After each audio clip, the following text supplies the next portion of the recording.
What is up, you guys? Welcome back to the channel and welcome to another gruesome Get Ready With Me video. If this is your first time seeing my face, my name is Jessica, and in each of these videos I sit down here with you guys and we discuss a different true crime case whilst I put on some makeup. So if that sounds fun to you, I'd say subscribe, stick around, and join me back here each week. If the combination isn't for you, I've got some links down in the description, but for those of you who are sticking around, let's go ahead and get into today's case.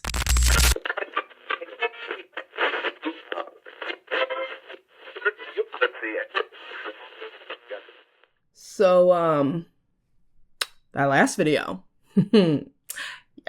Boy, that escalated quickly. Honestly, I'd say that 95% of all of you understood what I was trying to say and what I was getting at, so thank you for that. I mean, there were definitely some Looney Tunes that I summoned out of the woodwork, but I do recognize that the vast majority of you were very pragmatic and very level-headed about everything. So again, I deeply appreciate you for that. And to the other 5%, nah, I'm just kidding, they're not here anymore. Anyway, let us move past the craziness of that and let us instead dive headfirst into today's special and unique brand of crazy. Now, admittedly, after last week's video, I do need a break from the good old US of A. So to accommodate that, we are instead going to be heading all the way across the pond, if you will, to jolly old England. This case is a special request coming right at you from Rachel. So thank you to Rachel so much for submitting this story and for your patience in me in actually getting to it. Today's story features a truly deranged 5-year killing spree in which the perpetrator loved his victims so much that he would bathe them, he would dress them, he'd get jiggy with them, and in the time between all of those things, he would keep them under his floorboards. Yeah, buckle up, my friends. This is the story of notorious serial killer Dennis Nilsen. Okay, so I know I said that our story takes place in England, which for the most part it does. However, before we end up there, we first have to take a wee jaunt over to Fraserburgh, Scotland. Fraserburgh is located about 600-ish miles northwest of London, putting the two locations at about an 11-hour trip from one another. Fraserburgh is a quaint little town in Aberdeenshire, Scotland, with a present-day population of just under 13,000. That said, though, at the time our story takes place, it sat at just about 13,000. Given that Fraserburgh is the busiest fishing port in the country and the largest shellfish port in Europe, suffice it to say that the town as a whole is known for its fishing. Duh. It's also known for its lighthouses, its beautiful beach, and for its golf. GOLF. And all of that together sounds fine and dandy, right? Well, sure.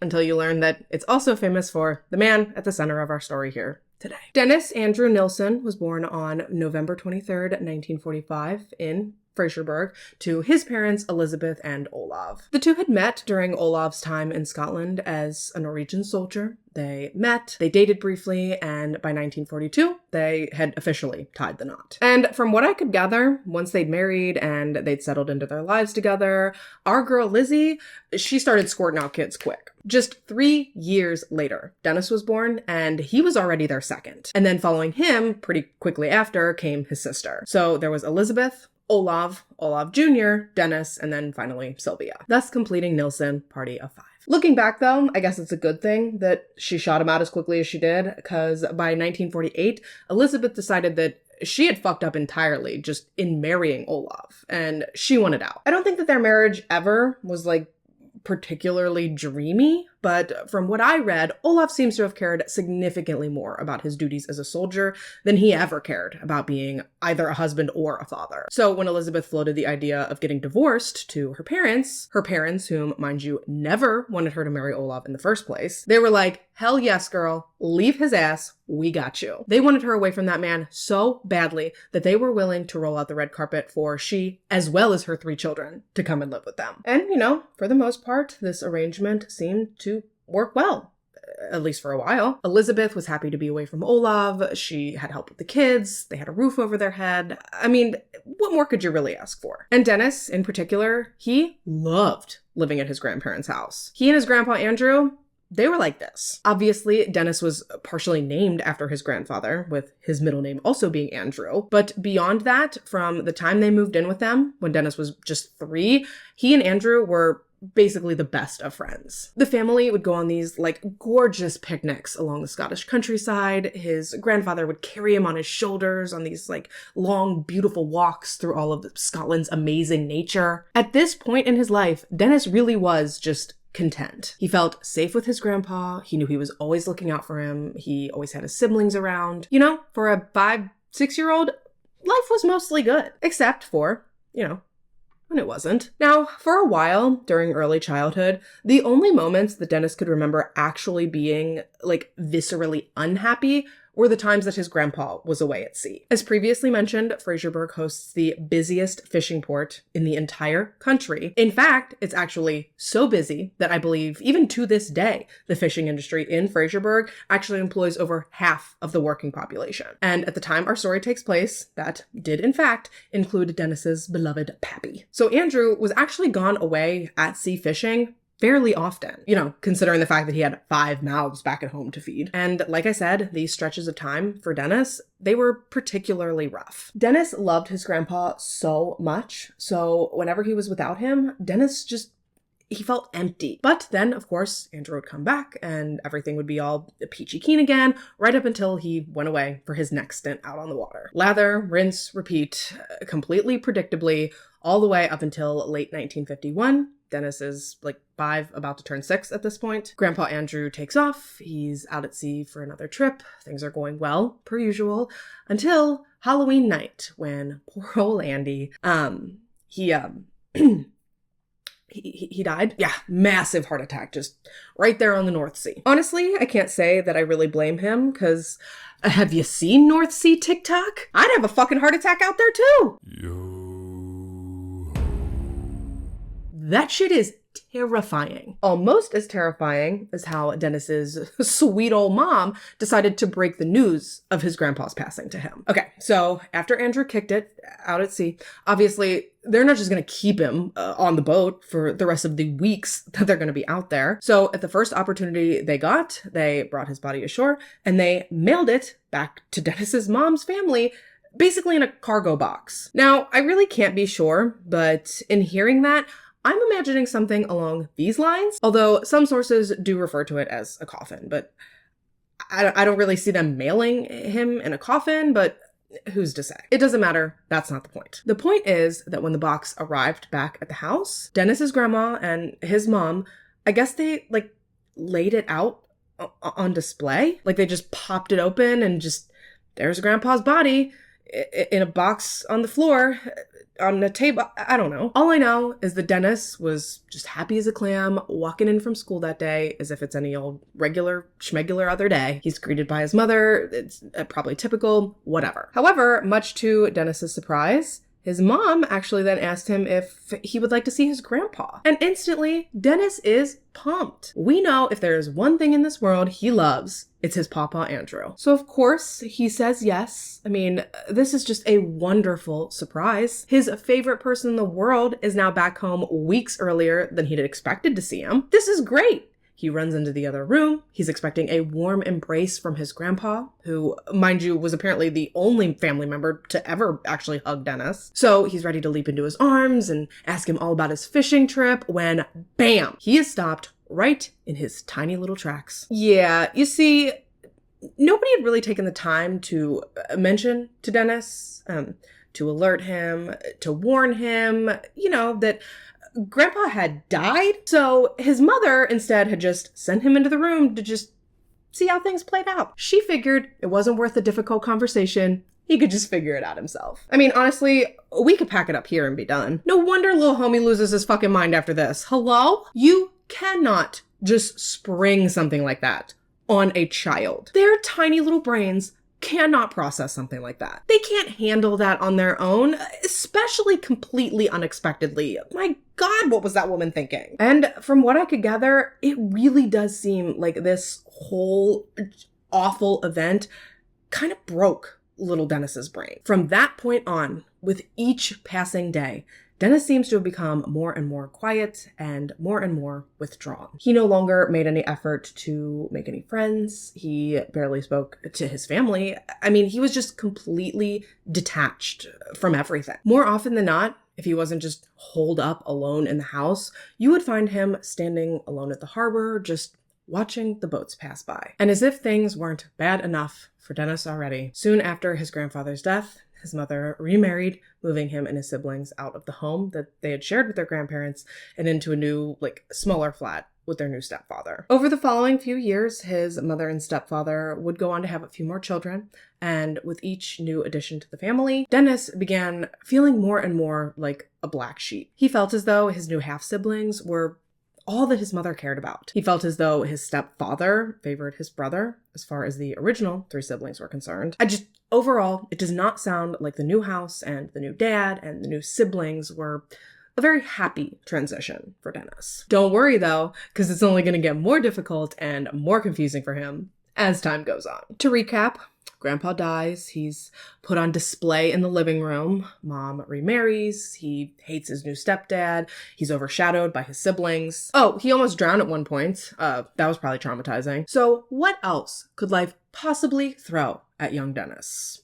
You may be wondering. Well, puberty, of course. That's a strange and funny time for us all, am I right? That said though, while we all go through it, I definitely think that it does railroad some of us harder than it does others. And unfortunately for Dennis, much like everything else in his life, this was also an incredibly difficult time. Yes, it's difficult for all of us, but for Dennis, it was mainly difficult because it was right around his descent into puberty that Dennis began to realize that perhaps, he might be a little bit gay. Like I said in the last video, who isn't? But sadly, Dennis didn't grow up with that mindset. Unfortunately, realizing that he was attracted to his male schoolmates, this was something that he felt incredibly shameful about. And while I can wholeheartedly sympathize with those feelings, especially knowing that he grew up in a time and a place where it was widely thought of as shameful and sinful to be gay, I do have to tell you that right about here,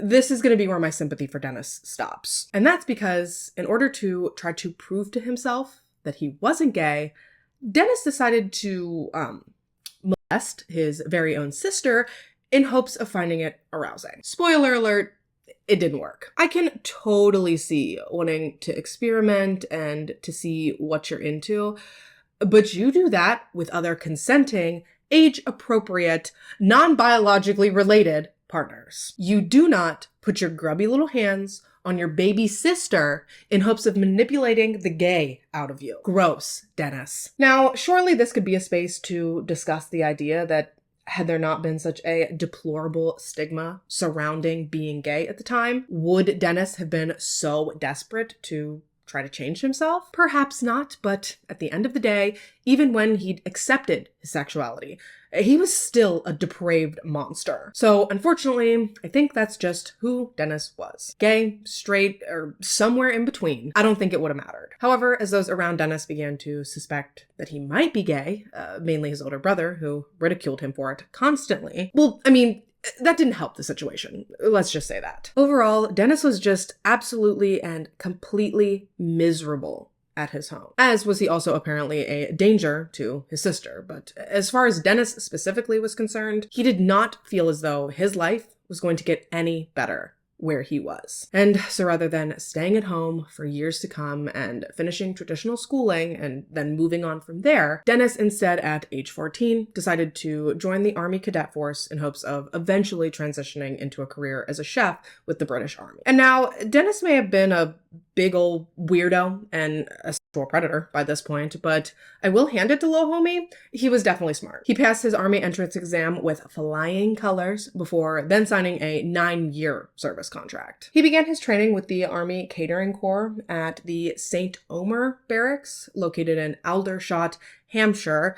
sometime in the tail end of 61. So he's 15 going on 16 at this point. And within just weeks of beginning his duties at St. Omer, Dennis was thriving. Not only did he always look back on this period of time as the happiest in his life, but he really was crushing it as far as his duties within the army were concerned as well. He was away from his family and away from all of the trauma. He got to travel. For the most part, things through this time frame do seem to be like the best it ever gets for Dennis. However, the one thing that he could not escape just by leaving home was likely the one thing that haunted him the most. And that was, of course, his sexuality. During this time frame, the 1960s, something like, I think 93% of people in the UK still viewed being gay as a problem. In their eyes, it was an illness, a plague, if you will, something that desperately needed to be cured. So to avoid being found out, Dennis never even so much as alluded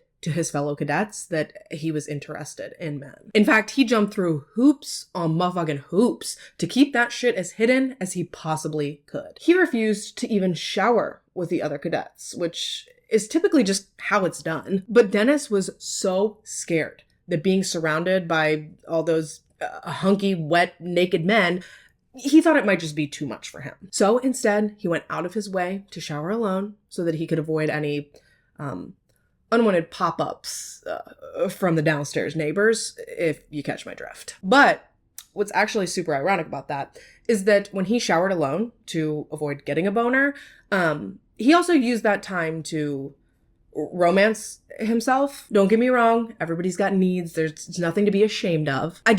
Knowing everything I know, Dennis is gross. Therefore, the thought of him tickling his pickle, to me, is also quite gross. Actually, it's instances like this where I'm glad that I have virtually no ability to picture things mentally, voluntarily or not. Unfortunately, though, for Dennis, repressing so much about who he was for so long, it did eventually start to catch up with him. By the time Dennis was just barely 19, he was actually already heading towards full-blown alcoholism. He had started drinking, like most people do, socially to try to ease his anxieties. However, eventually, Dennis began frequently drinking to the point of full-on blacking out. And as Dennis himself experienced this complete lack of control and coherence on more than one occasion, strangely, this started to morph into like a demented little almost fetish in his head. It became this like desire he had of wanting to have a sexual partner that was like that. Drugged, drunk, passed out, dead. I don't think it really mattered all that much to Dennis as to how they got into that state. I think he just wanted a partner that was totally and completely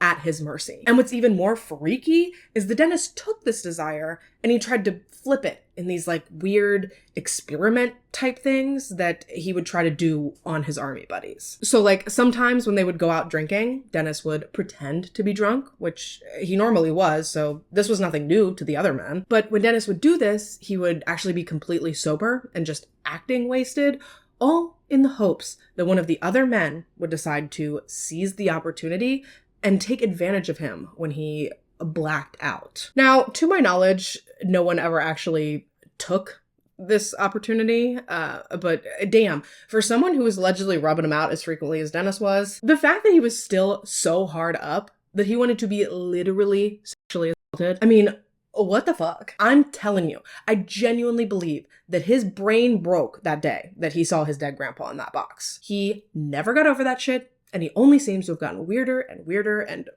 fucking weirder from that day on. And if anything, throughout his time in the army, things only continued to get worse with him. As he rose up the ranks and he started outranking his peers, Dennis became, quite frankly, he became insufferable. He always needed to be right. You couldn't have a conversation with the man without it turning into an argument. He just thought he was so much smarter than everyone, so much better than everyone. Just like a real sense of entitlement and sense of self-aggrandizement. And the more he was recognized for his job performance, the worse and worse it got. All in all, Dennis served in the army for right around 11 years. He had a couple of deployments, most of which were uneventful. He did get kidnapped by a taxi driver during his time in what's now part of Yemen. However, back then it was the state of Aden. And it sounds terrible to say, but knowing how this all plays out, kind of sucks that he actually managed to get away from that guy.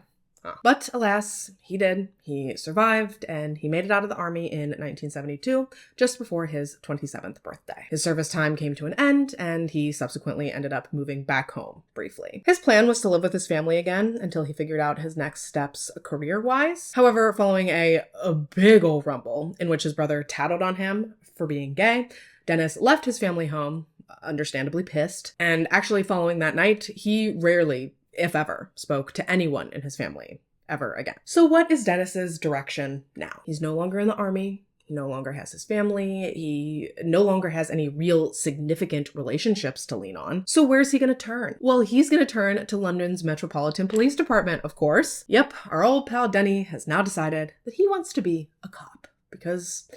of course he did. And no, that is not a dig on cops or law enforcement as a whole, not even slightly. I'm just saying that it always seems like these freaks have this demented, undoubtedly nefarious interest in law enforcement because they're big old goddamn weirdos. Nevertheless, though, Dennis finished up his training with the department in early 1973 before beginning his time as a junior constable. Why is it that when I say junior constable, all I can imagine is this kid? Dude, if only Dennis was that sweet and innocent. Unfortunately, though, for Dennis, being a cop did not turn out to be the calling that he had dreamed it would be for him. He was still drinking heavily, he was still struggling with his sexuality, and overall, being a police officer it did not seem to mesh well with his personal life in the way that he had hoped it would. So by the end of that same year, 1973, Dennis had resigned completely from the Metropolitan Police Department, and instead he had taken on intermittent work as a security guard. He picked up these odd security jobs periodically for about 6 months, give or take, before he finally found permanent employment working as a civil servant at a local employment agency. And this was in mid-74. And Dennis, well, he was a real mixed bag when it came to his performance at this job. Because on one hand, he was quiet and friendly, and he never really caused any trouble. He even offered to work extra shifts every now and again. But on the other hand, he sometimes didn't even show up for his regularly scheduled shifts, so I guess you could say you never really knew what you were going to get from Dennis on any given day. That said, though, despite whatever professional shortcomings Dennis was exhibiting, he was eventually promoted to executive officer, and this was more of a supervisor type position that he would actually keep all throughout the remainder of our story today. And so that puts us, I guess right around 1975, which coincidentally ended up being quite a big year for our now 30-year-old Dennis. From what I was able to gather, this actually appears to be the year that Dennis gets into his first real relationship. I say relationship because later this man would go on to claim that they weren't actually in a sexual relationship, but I guess we'll never really know. All I know is that up to this point, Dennis's sexual endeavors have been largely paid for, if you catch my drift. However, in November of 1975, all of that would change when Dennis swooped in and defended a young man named David Gallichan outside of a local pub. I guess David was getting kind of roughed up by some just Neanderthal losers that were making fun of him for being gay. However, when Dennis saw this, he came along and he broke up the argument before then offering to let David come back home with him to cool off. David did accept Dennis's offer, and by the next morning, the two had made such a connection that they decided to move in together. ASAP. And this wasn't oh my god, this was so fun, we should totally move in together type of bullshit. Nah, these two ended up moving in together into a new flat within just a couple of days. 195 Melrose Avenue was a ground floor vacancy located in Cricklewood, and not only was this place bigger than either Dennis or David's previous homes, but the landlord also promised them that it would be fully furnished and that they would have exclusive access to the garden in the back of the property. Which sounds great, right? Too good to be true, even. Well, that's because it was. Not only did the landlord and Dennis have very different ideas of what constituted as fully furnished, but additionally, it did not take long for the honeymoon phase of Dennis and David's relationship to wear off. Eventually, they started fighting all the time. Dennis was so unbelievably mean to David. They stopped being intimate with one another. They started sleeping in separate beds. I mean, things really seemed to have deteriorated quickly until before they knew it,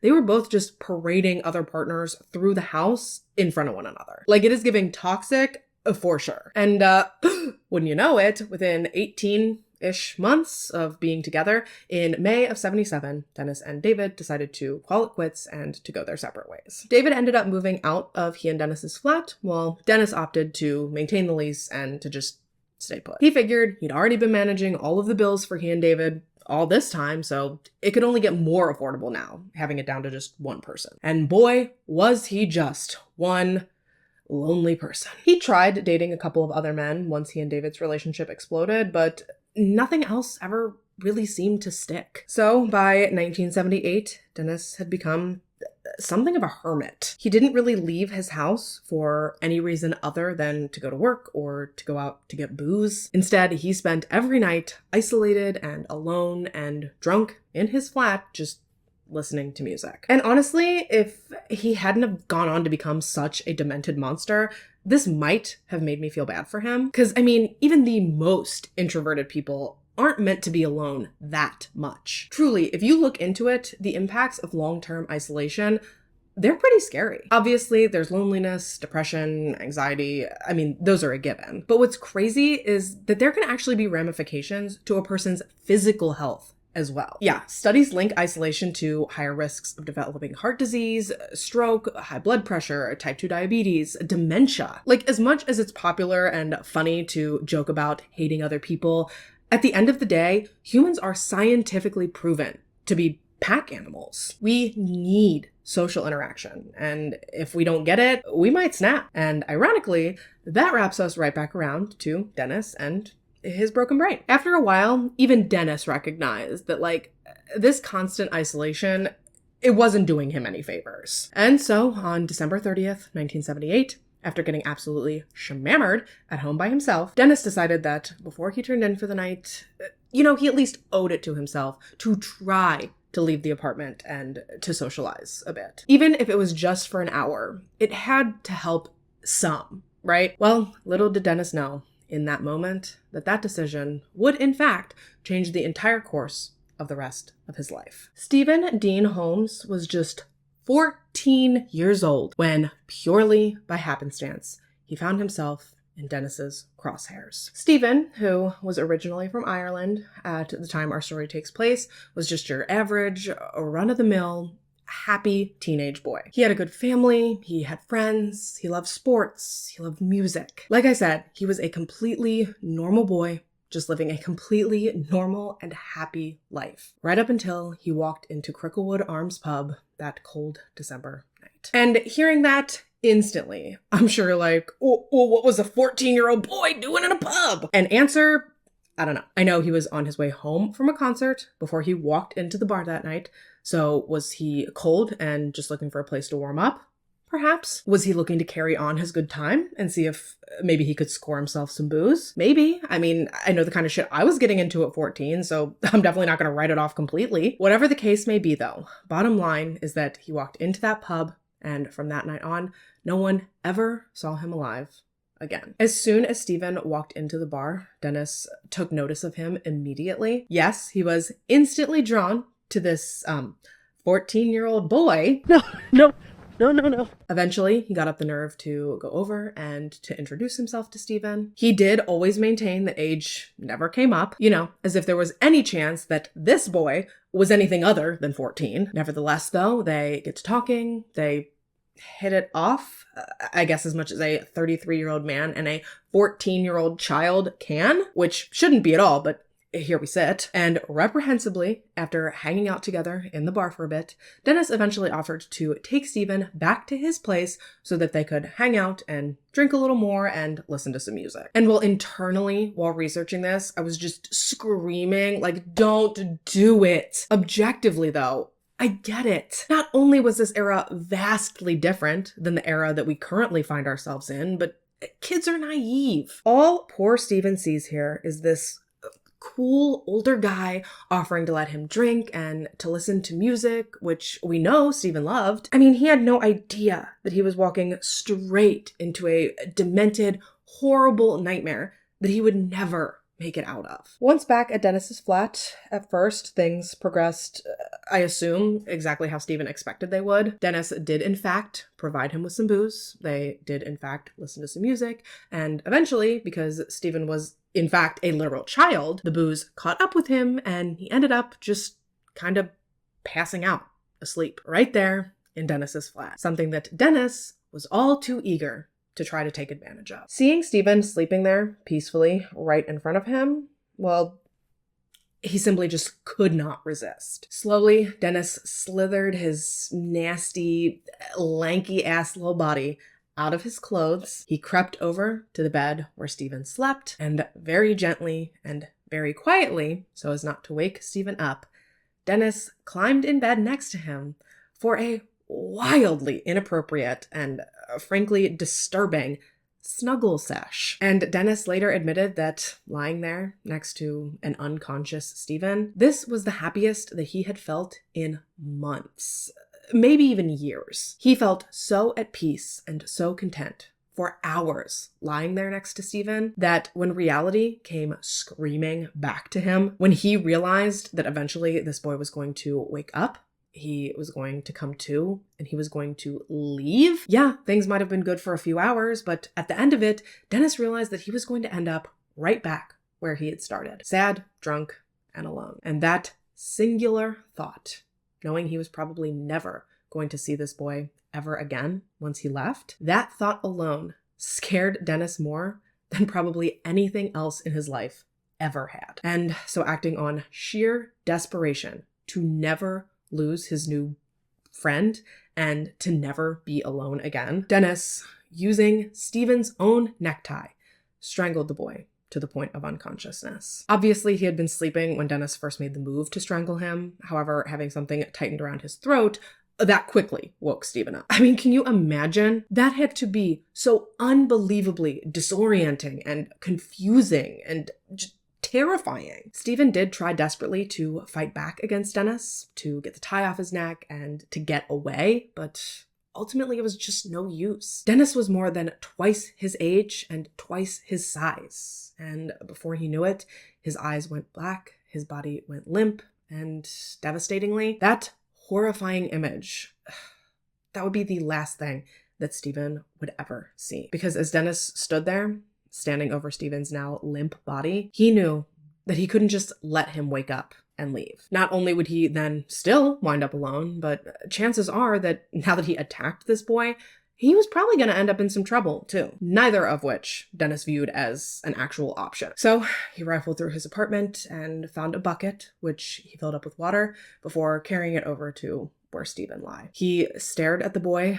contemplating whether or not he was really going to go through with this, before ultimately deciding that he had to. And so, very gently, he lifted Stephen's head over the bucket before fully submerging it into the water. Of course, Stephen gave no reaction as he was completely passed out still. And then, according to Dennis, within just a couple of moments, Stephen was dead. And horrifyingly, this was just the beginning of an emerging ritual of Dennis's. Once Stephen was dead, Dennis took his body into the bathroom. He undressed him and he began methodically and systematically bathing him, as in bathing his corpse. And Dennis was transfixed, I guess you could say, with this poor boy's body. After he bathed him, he moved Stephen back to his bed, where he just stared at him, dementedly feeling comforted by the fact that now he could never leave him. He would never have to be alone again. And this thought got Dennis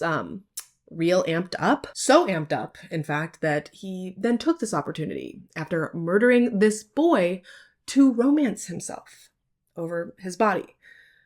Twice. Yeah, he was apparently very into what he had done here. Once he was satisfied, at least for the time being, Dennis then lifted up some floorboards in his room before gently lowering Stephen down into a small crawl space that lie beneath his floor. And that, my friends, is where Dennis would keep Stephen for just shy of the following year. You know, aside from when he would hoist him back out to hang out with him for a bit. Yeah, I guess because it was winter when Dennis killed Stephen, the cold temperatures in the ground kept him from decomposing too quickly. So Dennis was able to get a lot of play out of his time with Stephen. Yeah, Demented doesn't even begin to cover it. However, by the time the following August rolled around, There really wasn't anything that Dennis could do anymore to prolong the inevitable. Stephen's body had begun to decompose at a fairly alarming rate over the course of that summer. And so on August 11th, 1979, Dennis headed out to his private little garden. He sparked up a bonfire, and under the cover of nightfall, Dennis took what was left of Stephen's body out of the floor. He dismembered him, and he carried him outside, all so that he could incinerate what was left of this poor, innocent, 14-year-old little boy, right there in his backyard, with no more care than if he was just roasting some campfire weenies. And, yeah, that is how it all began. Dennis's 5-year-long, deranged and twisted and depraved killing spree. It all began with the murder of a 14-year-old boy. And I will tell you what, once he broke that seal, there was nothing that was going to stop him from keeping himself a companion. But before we get into that, I'm going to take my break, throw on my lashes, and when we get back, more bodies on the floor and meat in the drains. Don't go nowhere.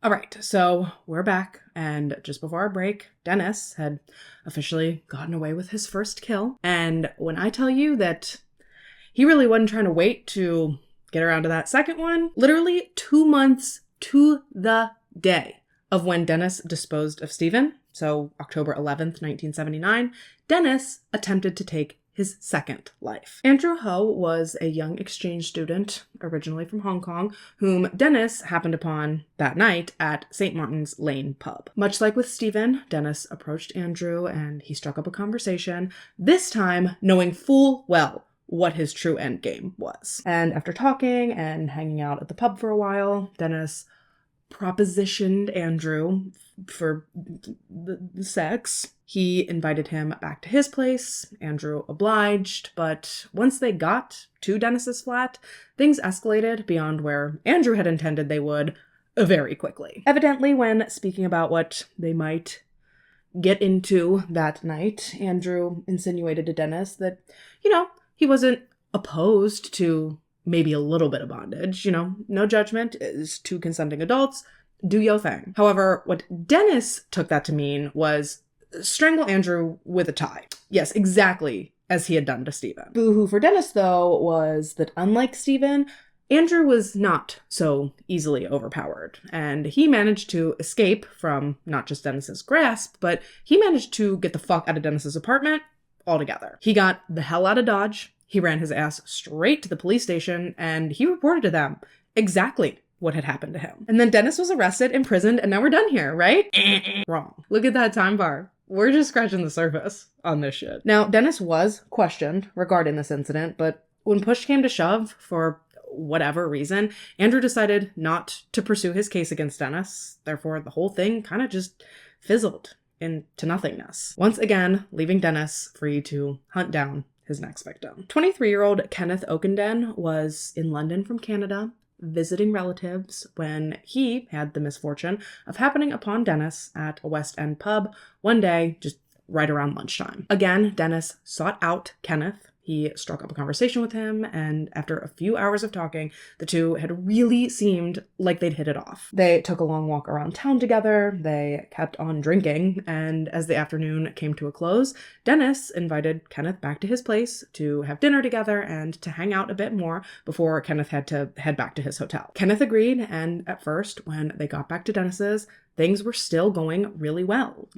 relatively speaking. He and Kenneth had a lot in common. They seemed to really enjoy each other's company, and had that been it, perhaps the story might have had a vastly different ending than it unfortunately does. However, because Dennis was painfully aware of the fact that Kenneth was simply in town for a visit, the thought of him eventually leaving that flat, it was even more unbearable to him than when he'd imagined Stephen leaving. And so, rather than lose yet another perfectly suitable partner, Dennis instead decided that Kenneth, he would be staying with him no matter what. This time, rather than with a necktie, Dennis strangled Kenneth with the cord to some headphones that the two of them had been sharing to listen to some of Dennis's music. He strangled him, and he then dragged Kenneth's now lifeless body across his apartment by the headphone cord that was still wrapped around his neck so that he could pour himself a drink, before continuing to listen to music on those very same headphones. Once again, similarly to Stephen, Dennis eventually undressed Kenneth before placing him in the bathtub. He ran the water, he filled up the tub, and then again, he methodically and systematically bathed every inch of Kenneth, all while having these, undoubtedly freaky, telepathic conversations with him. He then laid Kenneth in his bed, where he proceeded to sleep that night, cuddled up next to the corpse of yet another young man that he's just killed. But over the course of the following few days, Dennis did deviate slightly from the routine that he had followed with Stephen specifically. He didn't immediately place Kenneth in the crawl space under the floorboards. Rather, he kept Kenneth out and about in the apartment with him, placing him only away in the closet when he had to either leave the flat for work or to run errands. Oh, and one of these errands, that was to go out to buy a camera, a Polaroid camera, to be exact. And this purchase was made with the sole intent for Dennis to pose Kenneth in a myriad of probably disturbing positions, all just to satisfy whatever sick hankering I guess he had going at any given moment. Dennis did eventually relegate Kenneth's body to the same under-the-floor resting place that he had stored Stephen, but he still frequently brought him out to snuggle with and to photograph and to generally just spend time with. And for the next 5 months, poor Kenneth's body was just unwillingly at Dennis's mercy. Now, all that said, Kenneth's disappearance, it did not go unnoticed. And that's not to say that Stevens did. I highly doubt that. I wasn't able to find anything from the news regarding his disappearance specifically. Kenneth, on the other hand, his disappearance hit the news pretty quickly following Dennis's murdering him. A fact that actually quite freaked Dennis out in the grand scheme of things. And it kind of seems like from that point on, Dennis made a point to no longer rely on his victims to just waltz into his life purely by chance. Rather, from here on out, it kind of seems like Dennis realized that if he was going to keep getting away with this, he needed to seek out a more specific type of victim that would be less likely to be missed, therefore less likely to lead to his capture. 16-year-old Martin Duffy had left home and hitchhiked to London in May of 1980, just before he, regretfully, crossed paths with Dennis. Sadly, Martin had struggled a lot in his life. He was in and out of trouble a lot. He was addicted to drugs. So by the time he came across Dennis, let's just say that he had been through it and it showed. And seeing just how tired and hungry and worn down Martin looked, Dennis immediately assumed that he was either wayward or homeless, and therefore he was easily able to lure him back to his flat with the promise of just a hot meal and a place to stay. Sadly though, as soon as Martin fell asleep that evening, Dennis fashioned a ligature around his neck and he strangled him to the point of unconsciousness. Then, once he was sure that poor Martin was not going to wake up, he drug him through the apartment and into the kitchen, where he proceeded to drown him to death in his kitchen sink. He then stripped the boy down to admire his body, later recounting him as the youngest looking naked body he had ever seen. Therefore, he was exceptionally beautiful to Dennis. Of course, Dennis then spent a few days disrespecting Martin's body in pretty much every and any way you could possibly imagine before he then stowed him away under the floorboards at his first obvious sign of decay. And then from that point on, Dennis, he really ramps up the crazy following Martin's murder. Much like any serial killer, because that is what he is now. He's solidified that title, now having his 3rd kill under his belt. And it's almost like his want to kill is becoming a need to kill at this point. You know, we've had some decent cooldown periods in between some of the first attacks, but following Martin, Dennis is going to start just banging him out, back to back to back. Within just the 6 months following Martin's murder, Dennis went on to kill an additional 5, 6, maybe 7 young men. I've seen the number reported differently from different places. Mind you, whatever the number was, it would have been that plus 1 had Dennis had his way. But thankfully, just like Andrew in 79, one of these young men was lucky enough to manage to narrowly escape Dennis's clutches with his life still intact. Douglas Stewart fell asleep while at Dennis's flat in August of 1980, only to wake to find Dennis attempting to strangle him after having already tied his feet together. Like I said, luckily for Doug, he was able to fight off Dennis before succumbing to his intended fate. However, later Dennis would claim that he had only attacked Doug because he thought that Doug had meant him ill. So he had preemptively attacked him to prevent him from attacking him.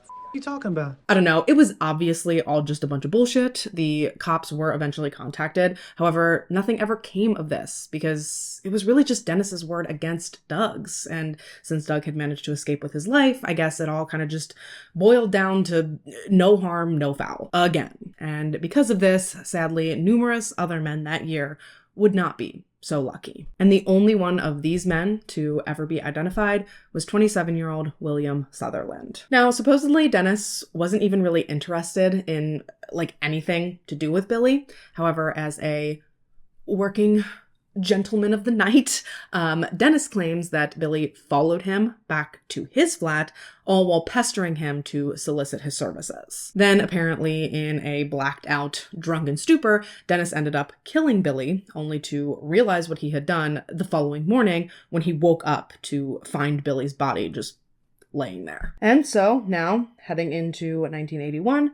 this puts Dennis's estimated kill total somewhere in or at the very least near the double digits. Mind you, with each and every kill, he is still stowing these bodies away, all of them smushed together, one on top of the other, nestled disturbingly right under the floorboards of his own home. I mean, some of these bodies, they had been there for months of just decaying and decomposing. There were maggots and flies just all over them.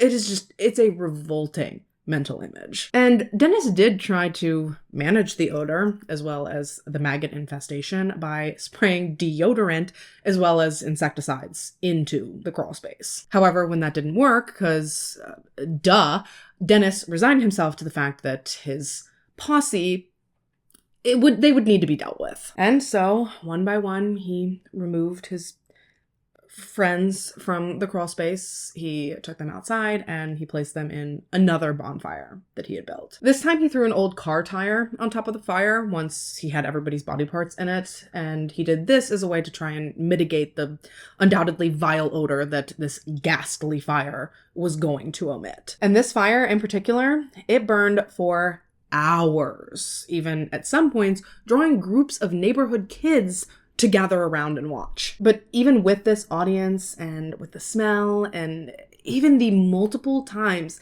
that police had Dennis hand delivered to them, still no one was any the wiser. Mind you, Dennis was smarter than to just lug fully intact bodies out to this bonfire. No, instead he would butcher them within his flat, he would bag up certain parts, he'd boil certain other parts. Basically, he was just trying to manage whatever he could in the cover of his home before he then took the odds and ends out to the fire. And then, eventually, as the fire petered out, Dennis would take gardening tools and smash up whatever easily identifiable bones might still be present. But beyond that, as the fire was reduced to embers, just like that, Dennis had yet again wiped his slate and his crawl space clean, just in time for his next victim. Well, victims. From January to September of 1981, Dennis is believed to have killed at least 3 additional young men, none of which, to my knowledge at least, have ever been able to be identified. When later recounting these murders specifically to police, Dennis simply delineated the victims by their appearance. There was an 18-year-old blue-eyed boy that he'd picked up at Golden Lion Pub, a skinhead boy whom he'd met in Leicester Square, and a Belfast man that he had met and murdered sometime in February of that year. And while to us, each and every one of these killings is monumentally horrific in and of itself, these events to Dennis, they came to be so routine, I guess you could say, that to him, it was just, and I quote, end of the day, end of the drink, end of a person, floorboards back, carpet replaced, and back to work at Denmark Street. Like, let's not lose focus of the fact that these are people's lives he's discussing. The fact that he could be so calloused and so blasé about wiping these poor young men out, so nonchalant about robbing them of their futures, it truly is just unfucking believable. I mean, of course, I shouldn't be surprised because the man is keeping bodies in his floorboards and disemboweling people at his leisure, so I don't know why I'm clutching my pearls at him admitting that he didn't care about these young men, because obviously he didn't. But it is definitely one thing to know it versus being a whole other thing to admit it and to say it out loud, you know? And guess what? We're still not even close to done. September 17th, 1981, Dennis happens upon a young 23-year-old Malcolm Barlow simply just sitting outside of his flat. And when Dennis approached Malcolm, he began complaining of either issues stemming from his epilepsy or issues stemming from his epilepsy medication. But whatever the case may be, he was having some sort of health crisis. And shockingly, in a completely unprecedented move for Dennis, he actually brought Malcolm into his house to help him. He brought him in, he sat him down, and he actually called an ambulance to come and get him. Something that Malcolm was actually so thankful for that when he was released from the hospital, he came straight back to Dennis's apartment just to thank him. Now, Dennis did invite Malcolm in briefly, and the two did throw back a couple of drinks together. However, after a while, Dennis started to get bored of Malcolm. You know, he was becoming bothersome to Dennis. So ultimately, he decided to take care of this problem in the same fashion that he had taken care of so many other things before. He waited for Malcolm to fall asleep.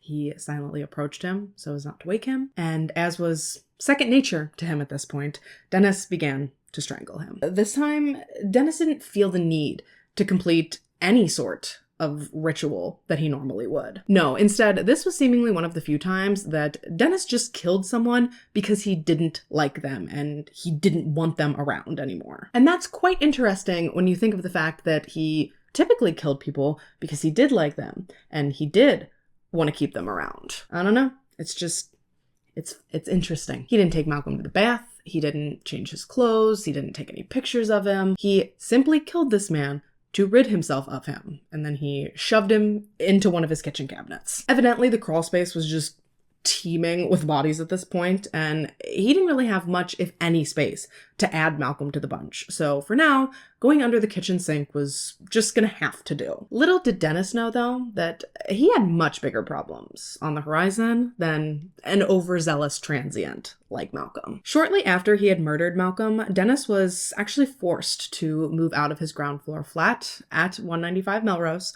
so that the landlord could complete some renovations. Obviously, this was a very stressful time for Dennis, as, you know, moving is for anyone. However, on top of the traditional typical stress that the rest of us are used to when it comes to moving, Dennis also had hella bodies hidden around his flat that he now needed to deal with sooner rather than later. Dennis was set to move into an attic flat at 23D Cranley Gardens, located in Muswell Hill, in October of 1981. But before he could make the move, he had to spark up one last bonfire in order to dispose of, I believe now 5 bodies that he had just lying around. Again, he covered the smell of the bodies with an old car tire, just as he had the last time.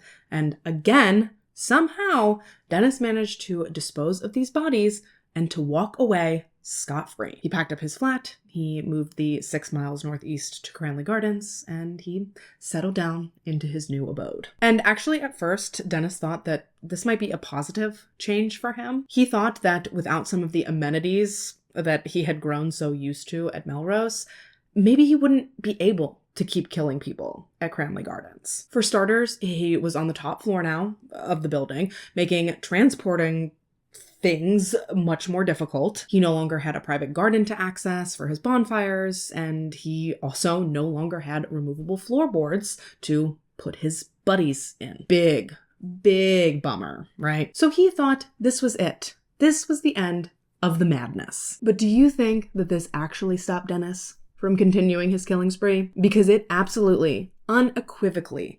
1,000,000,000% did not. Within a month-ish of Dennis moving into his new apartment, he lured a 19-year-old boy back and he tried to strangle him. Now, he actually did not end up killing this kid for whatever reason. He just opted to let him go. And this was something that Dennis claimed he did a lot. He claimed that he would black out when he went into his murderous rampages, but that sometimes he would snap back too before he had taken things too far, and that then he would just let those people go. Unfortunately, though, he did not let his next victim escape his grasp. John Howlett was just 23 years old in March of 1982 when he ran across a now 37-year-old Dennis. The two men ran into each other at a pub near Leicester Square, and after throwing a few back and talking for a bit, Dennis invited John back to his place for a couple more drinks. Once they were there, they watched a movie together, they did keep drinking, and eventually John just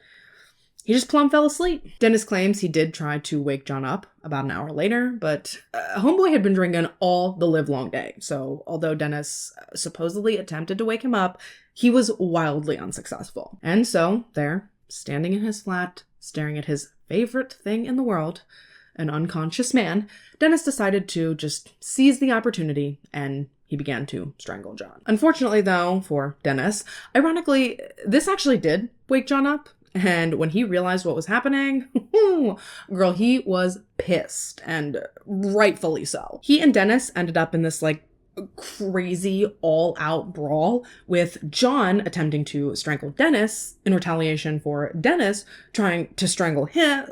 Girl, it was a mess. Sadly, though, Dennis did eventually secure the upper hand in this fight, and eventually he strangled John to the point of unconsciousness. Of course, his plan was to strangle him to completion, to strangle him to death. Sorry, I don't know why I said it like that. But for whatever reason, no matter how many times he tried to manually strangle John, he always ended up breathing again after Dennis was done. So finally, I think after the third try, Dennis got fed up and he ended up drowning John in his bathtub in his flat. And then 2 months later, after John's fingerprint impressions had finally faded from Dennis's throat, he decided to head out on the town and pursue yet another victim. Carl Stoddard was 21 years old when he and Dennis crossed paths. Dennis introduced himself to Carl at the Black Cap pub in Camden after he had caught his eye. As per usual, Dennis invited Carl back to his flat. The two continued to drink right up until Dennis offered Carl a sleeping bag to crash in for the night. Carl accepted this offer and he turned in,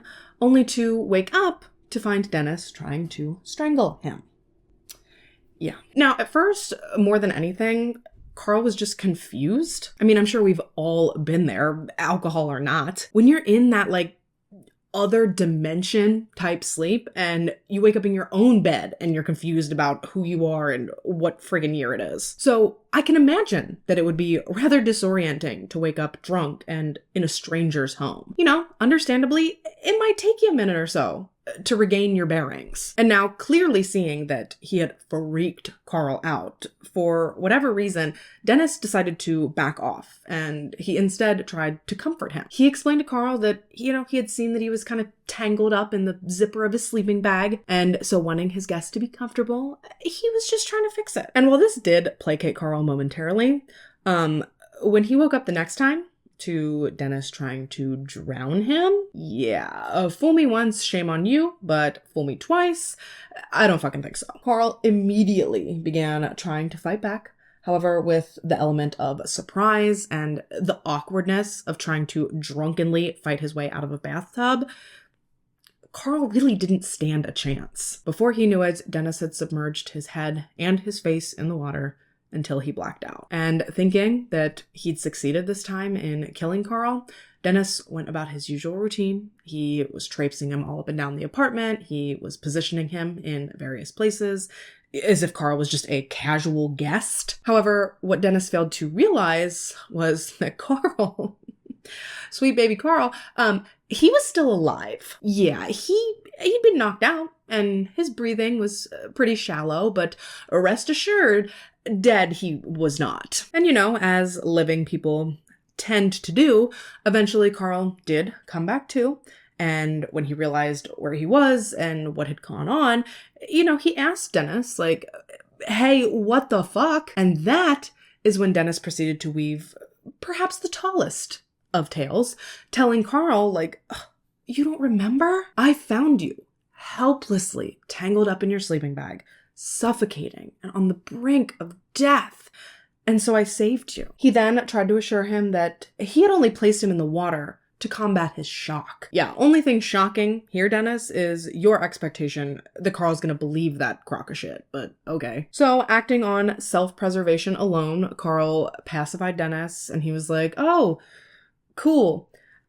I'd like to leave now. And for whatever reason, Dennis agreed, and he took Carl to the closest train station, where he bid him adieu, but not before telling him that he would love to get together again. Like, I know you fucking lying. You wrap me up in a sleeping bag like a fucking Chipotle burrito, and you waterboard me in my sleep, and you think I'm coming back here ever? Homie, if I never see you again for the rest of my life, it'll be too soon. Like, the audacity of this man. I am telling you what. Anyway, that does now bring us to October 1982, when Dennis's little wondering eye happened to notice 27-year-old Graham Allen waiting for a cab at Shaftesbury Avenue. Dennis immediately approached him, and he offered him dinner back at his place, an offer that Graham accepted. And once the two were back at Dennis's, before Graham could even finish the meal that Dennis had made him, Dennis killed him. He strangled him, he placed him in the bathtub, he put him through the usual ritual, and then he kept him there in his apartment for the next 3 days. Once those 3 days were up, he then methodically dissected and dismembered Graham's body, just as he had his previous victims, which I don't know that I've clarified this yet, but at Dennis's new place, he was basically just keeping these victims' bodies any old places they'd fit. Be it trash bags in his wardrobe, his tea chest, a drawer that he had under his bathtub. Like, Dennis really had to get creative here at Cranley Gardens, now that he was without the fire pit back at Melrose. And boy, did Dennis come up with some very unique and interesting means of disposal. Like when they say that desperate times call for desperate measures, they mean it. Don't worry, we're getting there. Actually, we're getting very close to there, because with that, we have now finally made it to Dennis's last victim. And this is going to sound so stupid, but this last one really freaks me out, because just like his first victim, his last victim's name was also Stephen. And while that means absolutely nothing in the grand scheme of things, for some reason, the fact that he bookended his killing spree with 2 boys/men named Stephen, I don't know. For some reason, it really, really gives me the willies. As does the fact that Dennis kind of sort of low-key resembles a former boss of mine, but that's not really here nor there, so I digress. But yeah, first victim Stephen, last victim Stephen. Stephen Sinclair, Dennis's final victim, was just 20 years old when he had the misfortune coming into contact with Dennis. And what is really, really sad about this is that very shortly before this, Stephen had actually tried to take his own life, but he had survived. And ain't that just some shit to survive a suicide attempt just to be taken out by this fucking goon? Like, that is some cruel irony if I've ever heard it. Anyway, I'm not quite sure where Dennis and Stephen initially met. However, as per usual, Dennis struck up a conversation with him, the two hit it off, and ultimately, Dennis ended up inviting Stephen back to his flat to hang out. Once back at Cranley Gardens, Dennis proceeded to feed Stephen obscene amounts of alcohol until he passed out, before he then strangled him with a homemade ligature that he had crafted out of rope and a necktie. Dennis then undressed Stephen, and he bathed him before then joining him naked in his bed and just staring at the two of them in a mirror. He then proceeded to sleep alongside Stephen's body that night before waking up and dismembering him over the course of the following few days. And remember those unique disposal methods I alluded to a minute ago? Well, ever use a toilet? Fun fact, so has Dennis, but not in the way that you're thinking. Well, I mean, I'm sure he's used one in that way too, but he flushed them. The body parts, the meaty ones that he thought the plumbing could handle. Yeah, he sent them right down the old Porcelain Express, Adam Strong style. I mean, technically, Dennis was active before Adam Strong, but as far as my channel goes, Adam Strong came. It doesn't matter. The main takeaway here is that Dennis is now one of 2 people that I've discussed here on this channel that thought that residential plumbing would be the best way to dispose of their murder victims. Absolutely bananas. Big fucking surprise to no one, though, other than Dennis. Turns out your average private residence's pipes aren't quite rated for human meat disposal. And so, before he knew it, he, along with multiple of his fellow residents at Cranley Gardens, they were experiencing some massively backed up drains. Dennis himself even had the gall to write a complaint letter to, the leasing agents complaining about their shitty plumbing. Pun not intended, but I did kind of love it. I mean, he wasn't the only one complaining, but you would think that he'd be trying to keep this situation on the down low, considering that he knows goddamn good and well what the issue with the pipes was. Nevertheless, though, plumbers were sent out to the flats, and upon opening the drain cover on the side of the house, this poor plumber, completely unexpectedly, came face to face with just pounds and pounds of meat. Now, he didn't know right from jump that this was human meat, but you're used to liquid sewage. I have to imagine that anything that maintains that much structure has got to be unsettling. Bless him, though, because he pushed forward. He worked diligently and he worked tirelessly to try to unclog the drains. Till he noticed the bones. Yeah, that was when he tapped out and decided to call in for backup. And the following morning, the plumber, accompanied by his supervisor, returned to Cranley Gardens to continue the work. However, they were both very surprised to see that, evidently, the clog had already been cleared. Yeah, Dennis had snuck out of his flat the previous night, and he had tried to clear the issue himself, hoping, I don't know, that they just think they imagined the whole thing. But big fat bummer for him, the plumbers definitely thought it was weird that the drain had mysteriously unclogged itself overnight. Not to mention that first plumber knew what he had seen. So even though, I guess technically their job was done, the plumber and his supervisor decided to still keep looking through the pipes. And when they did, it did not take them long to discover more flesh and more bones stuck in some other areas of the piping. Mainly the pipes leading from the top floor flat, as in Dennis's flat. And after giving the bones a bit of a closer look, both of the men agreed that they looked like they'd come from a human hand. And that was when they both decided to tap out and to instead call in the big guns. Police arrived to Cranley Gardens later that day to collect the flesh and the bones. Just everything that they could easily bag was subsequently taken to a mortuary, and the material was officially then determined to have been human remains. So, finally, after how many men have tried to report Dennis for attacking them and trying to kill them, finally, police are headed out to Cranley Gardens to question him. Frustratingly, though, at the time they arrived to speak to Dennis, he was actually still at work. So rather than go and cause a scene at Job Center, they simply stood around and they waited outside of the flat for Dennis to get home. And boy, when he got home, did Dennis pretend to be shocked the police could be so interested in his pipes. Really, he knew what was going on. He knew that it was over for him. He actually told a coworker that day before he went home and was met with police that if he wasn't at work the following day, he was either dead or in jail. So he wasn't shocked at all, despite how he pretended to appear to police. He still tried it though. Initially, when talking to police and talking about what had been found in the pipes, he said that it looked like someone had, quote, been flushing their Kentucky Fried Chicken. In response, police assured Dennis that they had plenty reason to be interested in his plumbing before requesting that he lead them to his flat, which he did then proceed to do. And ooh, girl, you think digging around in them pipes smelled bad? That was nothing compared to the horrendous stank that police could smell permeating out of Dennis's home. And as true crime ladies and gentlethems, I'm sure that we have heard copious amounts of times that there is nothing more unique, I guess, than the smell of death and the smell of rotting flesh. So now, pretty much having confirmation that Dennis was to blame for the flesh in the pipes, because the smell in his apartment gave that away. So police proceeded to inform him that they had positively identified the substance in the pipes as human remains, to which Dennis responded, "Good grief.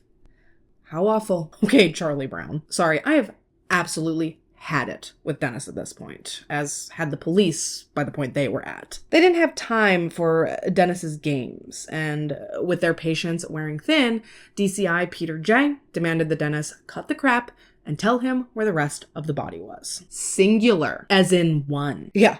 All this time that they're scooping through the pipes and talking to pathologists and standing around waiting for Dennis to clock out of work, police were full on thinking that they had busted this man for one murder. Little did they know that Dennis's true body count lies somewhere within the double digits, dating all the way back to 5 years and one whole apartment earlier. Obviously, Dennis knew that at this point his goose, if you will, was effectively cooked. So, with no fight left in him, Dennis told police that he intended to cooperate fully with them, but that it was a long story and they needed to just, go ahead on down to the police station. And actually, I think this was police's first inkling that, this might be a lot more than we had initially anticipated it would be. And so it was in the car on the way to the station that one of the officers asked Dennis, point blank, how many bodies exactly are we talking about here? To which Dennis then shrugged and replied, I don't know, 15, 16. I've been doing this since 78. I mean, obviously we know this, but can you imagine what it felt like for police to hear that?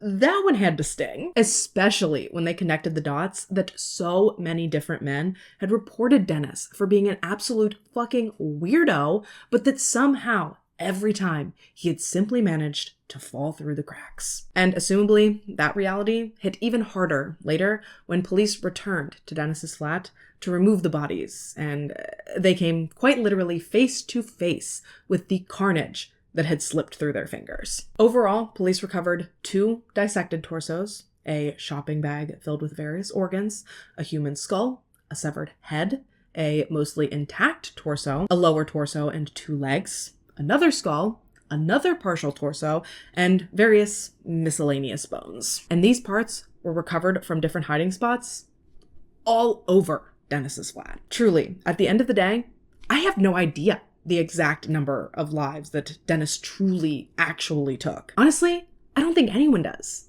I don't even think Dennis does. Ultimately, he was formally charged with 6 of his innumerable murders, as well as 2 counts of attempted murder. When asked why he had done what he had done, Dennis assured police that he honestly didn't know. He claimed that he got absolutely no joy from killing, but he did claim to worship the art and the act of death. So, I mean, that's weird. Dennis's trial began on October 24th, 1983, with Dennis's defense arguing that he suffered from diminished responsibility, therefore making him incapable of intentionally committing murder as he was being charged. Their argument wasn't that Dennis hadn't killed these people. Rather, they were countering that instead he should be convicted of only manslaughter. Throughout the course of the trial, the court heard from numerous survivors of Dennis's, all recounting in great detail the horror they experienced at Dennis's hand before they managed to escape, still clinging to their lives. And these testimonies were moving, they were gut-wrenching, and most of all, they were wildly impactful. And on November 4th, 1983, the jury returned, not surprisingly, finding Dennis guilty of all 6 counts of murder, as well as 1 of the 2 counts of attempted murder. However, bearing that in mind, you might find it interesting to know that they actually didn't come to this decision unanimously. It was simply a majority vote. There were actually some members of the jury that either thought he was innocent, or at the very least, thought that the whole diminished capacity defense had some merit. Even with the confession, with the physical evidence, the meat in the pipes, the pictures that Dennis took of his victims, the knives and the cutting boards he used to butcher them. They had journals of Dennis's and body parts and pots and pans that Dennis would use to boil certain parts for disposal. Truly, they had so much physical evidence that I cannot believe that even a single member of that jury held out like that. Like, that shit is crazy. Now, initially, Dennis was sentenced to life in prison with a minimum term of 25 years. However, 11 years later, that sentence was actually replaced by a true life tariff, guaranteeing beyond any doubt that Dennis would, in fact, spend the remainder of his days locked up and behind bars. And this decision actually didn't really seem to bother Dennis all that much. He never even so much as batted an eyelash at his sentence, let alone did he attempt to appeal. Apparently, he was relaxed and relieved being in prison, so maybe the stress of what he was doing and the fear of getting caught, maybe that had all been weighing on him heavier than he'd actually ever realized. While incarcerated, Dennis worked in the prison workshop. He spent his free time translating written word to Braille. He read, he wrote, he painted, he played music on a little keyboard he somehow acquired. I said he wrote, but he wrote an autobiography, a 400-page long autobiography. I didn't read it. Sorry. But, you know, aside from the occasional inmate-on-inmate violence, Dennis seems to have fared better in prison than he ever did in the free world. I mean, like, sure, he got attacked by a razor blade once, but 89 stitches and a quick prison transfer later, and Dennis was back to living his best. Following the transfer, Dennis lived out the remainder of his days at Her Majesty's Prison, Full Sutton, located near Pocklington in the East Riding of Yorkshire. And he was there right up until a post-op blood clot took his ass out on May 12th, 2018, when he was 73. He had been rushed to York Hospital, where he underwent emergency surgery to repair a ruptured abdominal aneurysm. And although the surgery appeared to be successful, like I said, it was a blood clot after the fact that just laid him clean out. Final Destination style, baby. When it's your time, it's your time. And apparently ain't nothing stopping death from hunting you down. And with that, you guys, we are about wrapped for today. Let me know your thoughts on this case in the comments down below. As always, I thank you so much for taking the time to watch this video and to listen to this story. And of course, thank you again so much to Rachel for requesting it. If you have a case or a topic you'd like to see me cover, please fill out the case submission form that I have linked down in the description. And if by chance you're interested in anything about today's makeup, I will also make sure to have all of the information and the links for the products that I used today listed down there for you as well. If you haven't already and you'd like to, go ahead and subscribe to my channel. I put out new videos every 10 days. The date of my next video should be here on the screen for you. But if you turn on your post notifications, you'll always be notified when I do post, and you'll always be sure to catch me back here in my next one. Until then, though, stay safe, have a good week, have a happy Thanksgiving if you celebrate, and if not, try to have an especially good Thursday, November 28th. And I will be seeing you guys very, very soon. Bye! Davis. Okay. We need social interaction. He invited, and after throwing, first of all, that's like a whole fucking lot. When he had the misfortune of going, once back at Cranley Gardens, Dennis proceeded to feed Stephen